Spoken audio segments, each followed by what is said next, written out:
In a significant development, the anti-smuggling unit of Imphal Customs Division confiscated smuggled gold valued at approximately Rs.46 lakhs from Singjamay supermarket in Manipur.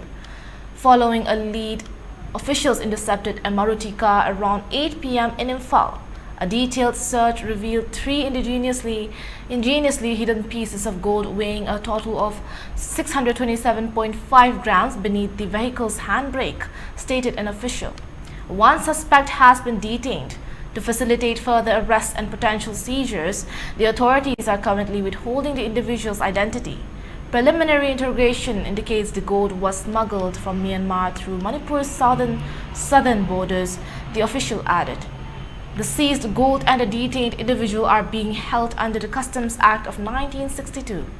An extensive investigation is in progress to identify and detain any more members of the smuggling ring.